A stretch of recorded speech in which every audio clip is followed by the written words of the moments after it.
So things have totally gotten out of hand. So our last video, we did an update on our Buckeye mix chicks, and we planted some potatoes in buckets and so on. Since then, the potatoes are growing. As you can see, there's a shoot right there in that bucket, and there's a few in that one and that one as well. So those are all doing well. Our Buckeye chicks are doing really well. They're pretty well all feathered out. They're kind of hard to see, but they're all in there. They're all pretty well feathered out, and they're ready to go back to the barn, or well, go to the barn for the first time. Hoping to have them there for the end of the week. If all goes well, they're going to make the move Thursday night or Friday night. But being that we have the crazy chicken person disease, I had spoken for some chicks back here a couple months ago from a private breeder locally, and I was just looking for a few Buff Orpingtons to put into the mix. And they called me tonight to verify my order. I was not expecting them to say your chicks are ready. And when I called them back, they said they had Buff and Lavender Orpington chicks ready to go, just hatched out this morning. So these guys are only hours old. You need to tell the people about how I lost my dang mind the other night, and I'm a really good woman. We'll tell the story. I think you should. You go ahead. No, you tell the story. No, you tell it. Okay, so like last night, the birds have feathered out, and they're big now, so they kind of have a little bit of a chicken smell to them, obviously. And I was down here doing laundry. Doesn't matter how many times I clean the brooder. Did it twice this weekend. Still smells. It's just life. But it wasn't like last night. I was down here doing laundry and all I could smell was chicken, so I completely lost my mind, and I was very angrily spraying Gain Febreze stuff everywhere. And then when Matt came home, I yelled at him and told him no more chickens in the house. So then when my supplier called me and said that chicks were ready, we compromised and got 10 more chicks. And these guys are only hours old. They were just hatched out this morning. And here they are. So they're all in super nap time right now. It's a big journey.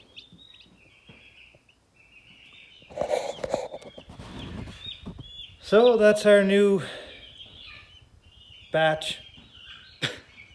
And we have 10 turkeys coming in June and a bunch of Meat King chickens coming this spring, but we haven't set a date on those yet. So. And then we're done.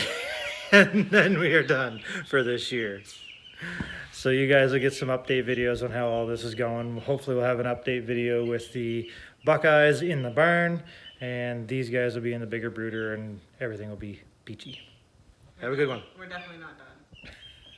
We're not done. Never done. Hey guys, so we're over here at the horse barn. Just wanted to give you guys a little insight as to what's going to go on over here now that we've got all these new chickens.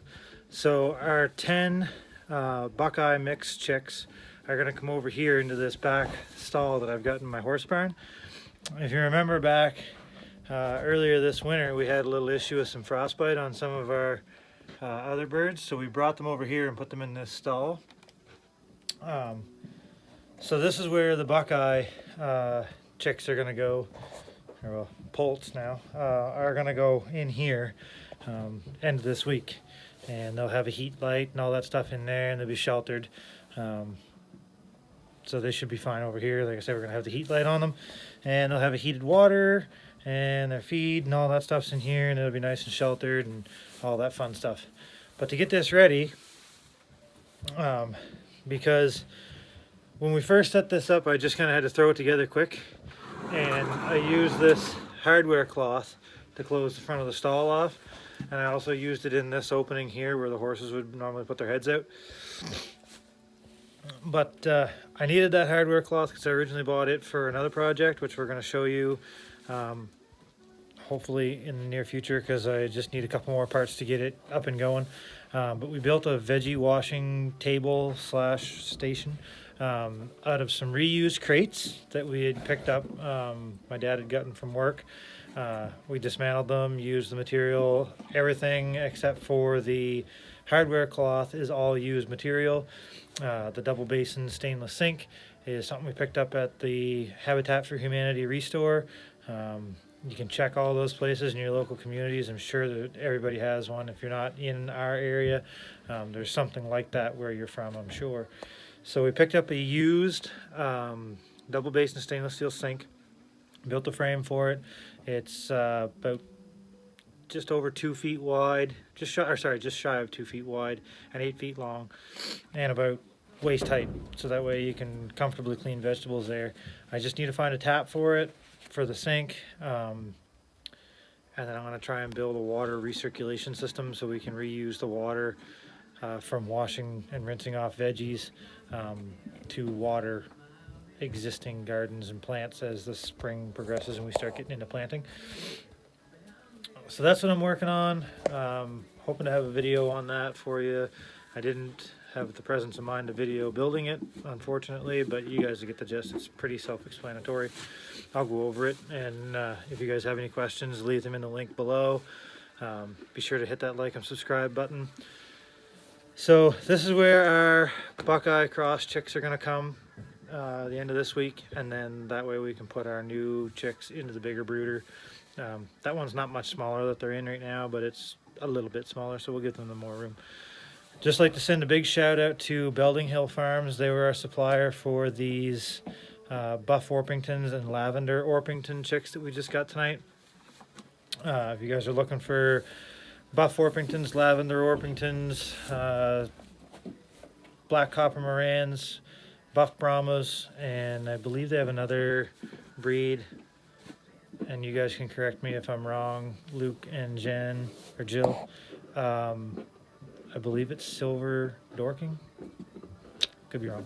Anyway, they've got a pretty good selection of chicks to pick from. There's an order list. Just send them in the order. You can access that on their Facebook page or hit them up. They'll send it to you in an email. And they'll give you a call when they're close to ready or ready. They also breed different breeds of sheep, and they have some beef cattle there as well, and I believe they do pigs as well. I meant to ask and I forgot. So check out their YouTube channel, check them out on Facebook, Belding Hill Farms. They're backyard homesteaders. Actually, they've taken it a little bit further than backyard homesteaders and are starting to get into producing and selling lambs, chicks, piglets maybe. Correct me if I'm wrong on that, guys. But yeah, definitely check them out. Belding Hill Farms, Facebook, YouTube. Like, subscribe them and our channel, and we'll see you on the next one.